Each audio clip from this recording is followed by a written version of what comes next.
Hey, it's Mila. Welcome back to my channel. Go around, I go around and I go around and I go around. So yeah, I am just like very summery at the moment with my like linen shorts, but we're gonna be talking about my fall TBR today. Like I did one at the beginning of summer. Initially I would do them for the entire summer and just do all the books that I'm like actually gonna read during the summer, but now I'm like, okay, this is just like, I guess, a guideline, you can say. It's like these are the very like fall themed books that I do want to get to in fall, but obviously I'm going to add more books. I think today we have 15 books, including like the series. Anyways, if you're new here, if you've never seen my face before, my name is Mila. I make everything from college, lifestyle. I kind of want to start getting really much more into sorority. Can I ever say really much more? But yeah, all that like intro stuff aside, let's get into these books. This is much more ambitious than my summer TBR. Also, like, keep in mind, I'm in school. Like, I have 5 classes going on, and I'm like, oh yeah, I'm gonna read this plus more books. So I feel like this is more of like a guideline to follow, and I'd hopefully get to these before the end of December. I guess we're gonna let's just start with Dark Academia. I'll just precise right now, I do have a few categories. I think I'm gonna make the like chapters, or that's what you call it, like the chapters in the video, so you know every single like category that we're going to be talking about. But basically we have Dark Academia, Dark Romance, College Romance, Fantasy, Thrillers, just like fall themed stories, and a literary fiction. So yeah, if you guys only read like a certain genre, you can like jump to the category that interests you, or you can just watch everything. And yeah, so we're going to begin with Dark Academia. And I have 3 books. This one I feel like everyone knows because I heard so many people talk about it. It's If We Were Villains by Emily Rio. It takes place in a university in England. I think it's in England, or it's just like a university, and this is like a group of people who are putting on a Shakespeare play, and then I think one of them dies. But that's what happened in the past, and then in the future, honestly, I don't know. Like, I'm gonna be honest with you, I don't know.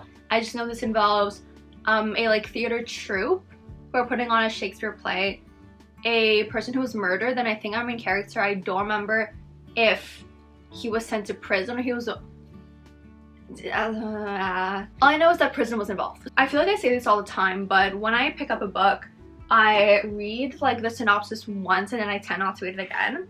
So I don't really know what that's about, but I know that many people have read it, many people love it. Next, I know this is part of a trilogy, and it's A Deadly Education by Naomi Novak. And this book, the premise seems so cool. So this takes place in a type of school. I hope I'm not being completely wrong, but what I think this book's about, it's this like magical school, and there's no teachers or anything. Yeah, that's all I know. But it's basically a dark academia mixed with a fantasy, and it kind of like reminded me of Ninth House. So I feel like if I Who's ringing my doorbell? Anyways, if I enjoyed Ninth House, I feel like I'm really gonna enjoy this. And then lastly, I don't know why I want to tackle this year. This is like literally my most important college like semester ever. And I'm like, let's read A Secret History.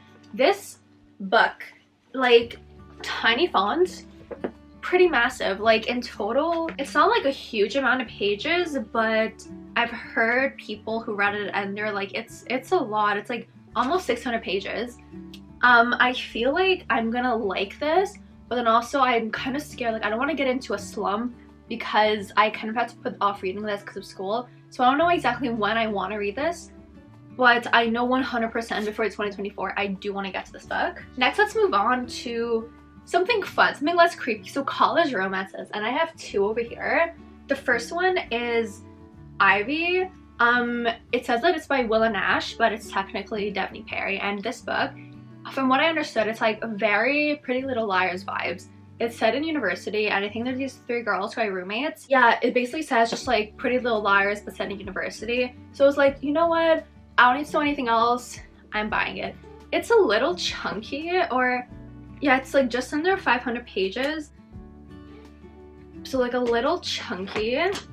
And my big thing with like dark romance is that some are like chunky, and I'm like, it doesn't necessarily need to be this chunky to like be good. So I'm kind of like nervous about that, but based off of what I know about this book, the premise, I feel like I'm really gonna enjoy this. The next one is a book that I've seen a lot of people talk about more recently. Like, I feel like I discovered this before people started talking about it, then people started talking about it. And it's Say Swear by Megan Brandy. I think it starts off either the end of their senior year or the summer before their freshman year of college. And it's a football romance. I think there's a love triangle involved, which everyone who says like they don't like love triangles liked it in this book. So I'm like excited to see how that is. And yes, super pretty cover. Honestly, this is one of my favorite covers ever. One thing I do not like I do like when there's like a little something to start chapters, but I'm like, we could have done without this picture. But yeah, super excited to get to this. So there's this series that I started 2 years ago in the fall, and I'm planning to finish it this year around Halloween, and that's Nightfall by Penelope Douglas. It feels weird because I do really like this series, but then also I'm like, you know, like for example, Kill Switch. Everyone loves Kill Switch, it's not my favorite book, but then everyone hates Hideaway and I love Hideaway, and Corrupt is just like meh for me, you know? So I feel like I do have a strong bond with these characters. Like, I love these characters, but the books weren't like all that for me, you know? Like, Kill Switch really disappointed me. So I'm kind of scared on how Nightfall is going to be, but then I also, like, I would like Will so much more than I like Damon. I feel like knowing the history behind Will and Emery, I think her name is. Yeah, Emery, I feel like I'm more interested in that than Damon and Winter. So I don't know, we'll see what I think about it. This book is like literally 700 pages. Like, I find it funny how all of her books in this series, it's like every like book is like 100 pages more than the book before. Like, Corrupt was like 400 and something, Hideaway was 500 and something, Kill Switch was 600 and something. Like, it's just about 100 pages get added to every single book, and I'm like, I don't understand why. But this chunk of a book, hopefully I can get to it around Halloween, because that's when I first read Corrupt, and I feel like that kind of like set the tone for the entire series. This next series, it terrifies me, like literally terrifies me, because I heard so much about it, and people are like, what is this? But they're like, it's good, but like, what the hell am I reading? And that is The Cat and Mouse Duet. So this is book one, right? We have Haunting Adeline and Hunting Adeline. I am finally ready to get into this mess of a world, mess of a duology. Like, I've never been more terrified to read books before. Oh, wait a minute, wait a minute. I just want to read the important notice, because I'm like, what the actual hell? None of these conspiracies derive from a belief of anti-Semitism or QAnon. Anon? I don't know. But from my own demented imagination, common conspiracies in the media, and many occult horror movies my dad used to watch growing up. This book ends on a cliffhanger. The contents are very dark, with triggering situations such as non-dub con between the main characters, graphic violence, human trafficking, stalking, child trafficking, child sacrifice, mentions of child death, and explicit sexual situations. I'm like, what the hell am I about to get myself into? Oh my god, book 2 is even worse. I'm so scared. Well, yeah, I want to get to these books this season. Yikes. Let's go to something light and fluffy, because I didn't even read you the worst parts, you know? Because I was like, YouTube will not be happy if I say more, so I just, you know. Accidentally Amy by Lynn Painter. Completely different vibe. This is just a cute romance. I know it's set in the fall, and it's also like you have the fall leaves. You have, I'm pretty sure it's like a pumpkin spice latte. I don't know what it's about, but it's giving off fall vibes, and I feel like I can read it like really fast. It's like 240 pages, so super fast fall read. I'm probably gonna read this in between Haunting and Hunting Adeline, because oh my god. Like, if you thought these books were scary, like scary in the sense that like shit happens, like shit happens, just read the content warning, because oh my god, that is gonna like literally slap you in the face and be like, what am I getting myself into? Next we have a little series. I don't know if it's set in the fall, but it's just giving off fall vibes to me, and that's the Simple Wild series. So there's the Simple Wild, Wild at Heart, a little novella, Forever Wild, and then Running Wild. I feel like this is a spin-off kind of in a way, because as you can see, obviously this character here is blonde, this one is brunette, so maybe it's like a friend. And I know nothing about the series. All I know is that there's this girl who's from Toronto and she goes to visit her dad who's living in Alaska, I want to say, because her dad's like sick or something like that. She gets picked up from the airport from this guy who works with her dad, and it's like their romance.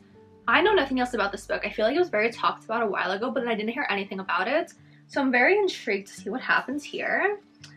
What do we want to do next? I feel like we need one more like lightish book before we can get into the fantasy. So the little literary fiction that I want to read this fall is Conversations with Friends. So I read Normal People spring, I want to say spring 2022, and I feel like that was like the perfect vibe to read it. But I feel like Conversations with Friends, it gives off more of a fall vibe. I've never seen this cover before, but I also bought this cover in like Paris at an English bookstore. So I don't know if this is like the UK cover or something like that. But yeah, I don't know anything about this book, but I really like Normal People. So I feel like I might like Conversations with Friends, because honestly, Sally Rooney's writing style, it doesn't bother me. Like, I don't mind that there's no punctuation. No, not that there's no punctuation, that there's no like quotations for dialogue, because I feel like if you're sucked in the story, you understand it, but I can understand how that would be like very confusing and stuff like that for other people. Let's go into a thriller. We have Layla by Colleen Hoover. I know this is written in the guy's point of view, which is very different for her. I know amnesia is involved, and the guy like takes care of his wife or his girlfriend who has amnesia, and I loved Verity. So I don't know if this is as like intense as Verity, but seeing how much I like Colleen Hoover's first thriller, I did want to pick up Layla. Plus, it's been on my shelf for like a long while. I was gonna say a hot minute, but then I started saying long while and my brain just like bugged for a second. So I do definitely want to try to get to this in the fall. Moving on to fantasy. So the third book of this series is actually coming out January 3rd, 2024, or early January 2024. And that is The Atlas 6 and The Atlas Paradox. I've had this book for a hot minute, like a hot minute. And I actually discovered this before anyone started talking about it. I just never really bought it. So I'm excited to finally get to this book. And initially I thought it was just a duology, but apparently it's a trilogy. So I figured, okay, like you read this in the fall, you can read the third book when it comes out, and then you would have completed the series. Next we have the sequel of a book that's literally my favorite book of all time. I read it in fall 2021 and I literally fell in love with this genre, and that is A Hellbent by Leigh Bardugo. Ninth House was so good, like literally so good. I know it's like, it's pretty heavy, like it honestly did remind me of the books that I used to read in high school, the like classic like literature, because I read like French classic literature. I don't know about English classic literature, but from what I've seen in English versus French, in French it's very like description heavy. It's like very dense paragraphs, and I hated that writing style. But in Ninth House it works, like it really sucks you in, put you in the setting. So I like, when I saw that, I was like, I don't know if this book is going to be for me. I feel like I'm going to be one of the people who hate it, but I absolutely loved it. So I can't wait to finally get to book 2. And then lastly, this book I literally had on my TBR since I started reading again, and that's The Invisible Life of Addie LaRue. I have another book by V. Schwab, and I honestly fell in love with her writing style. So I'm very excited to tackle this because the concept seems very promising. Like, it's this girl who lives, I want to say, not 1940s, like the 1400s, and she kind of like makes a deal with the devil in a way that she's gonna live forever, but no one is gonna remember her. So she goes throughout her life, English, she goes throughout her life, and no one remembers her except for this one guy who does. And that's all I know, that's all I want to know. I like how V. Schwab's writing style is kind of like magical. Like, yes, she does only write fantasy, but it's like very magical and I like it. I don't know how I'm gonna plan my TBRs to get to all of these books, because there are some other books that I really want to read for videos, and I'll probably like, I don't know, I'll probably like do something like some sort of video including those books and these books to kind of like get through my fall TBR. But yeah, let me know if you've read any of these, if you have any other recommendations of like very fall themed books. I don't know if I would like read them this year because I do really want to like get through my TBR shelf before the end of the year. So maybe not this year, but they're definitely going to be added to my TBR for next year, or I just might read them in Halloween. In December. I don't know why I said in Halloween. I bet you it's the Haunting Adelaide that just like stuck in my head, and every single English mistake that I'm making right now, every single speaking mistake I'm making right now is because I'm thinking of Haunting Adelaide and how terrified I am. It's weird because like I'm terrified, but then I also just want to like turn off my camera and start reading it right now. So yeah, once again, let me know what you guys thought of these if you've read them. And I also hope that I might have like maybe given you ideas to put on your fall TBR. Like, yes, I know we're still in summer, but fall is coming soon. So I did want to get this video out before school starts, before my September TBR comes out, because I do know I want to read some of these books in September. So I figured, okay, like let's do this. Then we can bring out my September TBR. So I hope you guys enjoyed. If you did, leave a thumbs up and subscribe down below so you never miss whenever I post. All my socials I link down below, my TikTok, my Instagram, my Goodreads. And yeah, so stay safe, protect your vibe, and I'll see you all next time. Bye guys!